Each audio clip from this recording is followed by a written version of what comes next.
সচৰাচৰ সমাজত প্ৰচলিত এটা প্ৰশ্ন, ধৰ্ম শ্ৰেষ্ঠ নে কৰ্ম শ্ৰেষ্ঠ? ধৰ্ম অথবা কৰ্মৰ অবিহনে জীৱন সম্ভৱ কিদৰে?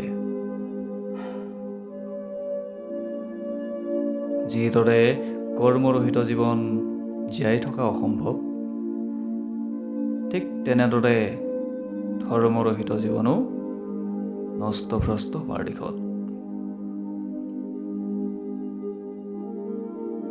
ধৰ্ম অথবা কৰ্মক নিয়ন্ত্ৰণত ৰাখি জীৱৰ অস্তিত্বক যি সাৰ্থক কৰে, সেয়াই হৈছে ভক্তি।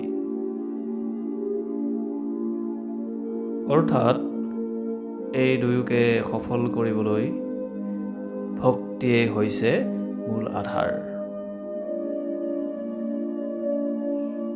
ভক্তি মূলতঃ কৰ্ম তথা ধৰ্মৰ বহুগুণে ওপৰত। আন এক অৰ্থত ভক্তিৰহিত কৰ্ম অথবা ধৰ্ম, এই দুয়োটাই জীৱনক নাশ কৰে।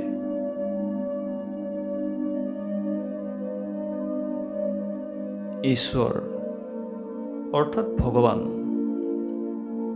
সৃষ্টিৰ প্ৰতিটো অংশত বিৰাজমান। কিন্তু দুৰ্ভাগ্যৰ কথা, মায়া মোহৰ গ্ৰাসত পৰা মানৱে নিজৰ অস্তিত্বকো পাহৰি পেলায়।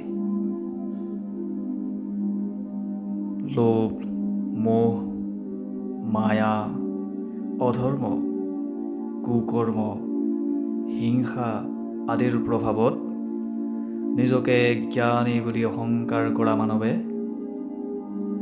অহিংসা, শুদ্ধতা, সততা, প্ৰেম, সৎকৰ্ম তথা শ্ৰৱণ কীৰ্তন আদিক পৰিত্যাগ কৰি নিজকেই সৰ্বহাৰা কৰি পেলাইছে।